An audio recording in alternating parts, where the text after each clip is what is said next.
Therefore, ZANU-PF was persuaded by this concrete foundation of fraternal relations.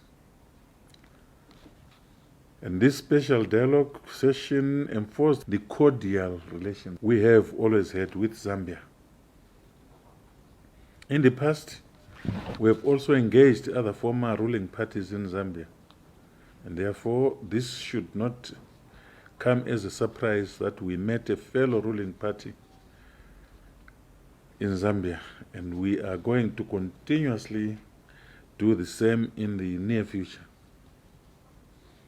The meeting was also in line with the universal ruling party's tradition of constant engagement and consultations. And as a result, we shared and we will continue to share our experiences with the UPND. Through the recently held dialogue, we managed to negotiate strategic entry points for future cooperation. We have also done the same with other fellow former liberation movements, that is within the region. ZANU-PF and UPND also identified various areas of mutual interest, especially with regards to the need for the effective implementation of democracy and good governance values for sustainable nation-building goals in Zambia and Zimbabwe. Given our emphasized terms of ideological convergence, going forward, ZANU-PF and the UPND will be convening a series of more exchange meetings to explore various strategies of the two parties' shared economic development aspirations in Zimbabwe and Zambia, respectively. We have agreed to also normalize an increased frequency of high-level meetings between our two parties. We also agreed not to interfere in each other's internal affairs. We fully respect the UPND for being a purely homegrown opposition whose agenda is more internally influenced than it is externally enforced. First and foremost, the UPND's rise to power was as a result of a democratic election process. The UPND has no record of inviting external measures to destabilize Zambia's economy. The UPND is not famed for instigating external measures which paralyze the health sector to generate a public outcry for regime change in Zambia.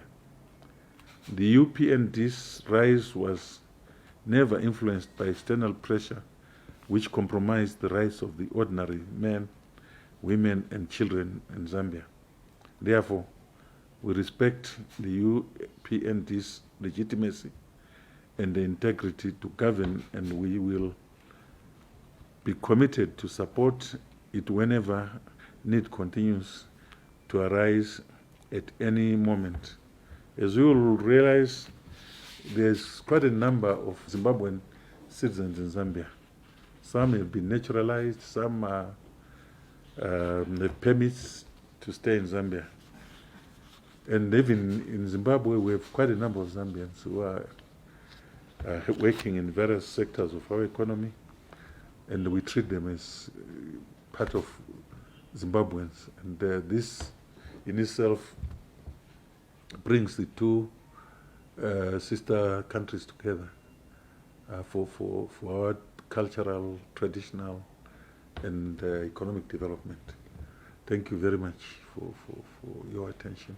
This was a meeting of ruling parties, you see, and we've had similar relationships with the previous ruling parties. See, UPND is in power, and ZANU-PF is in power, and we are both neighbors. And there's no way we can not relate with one another.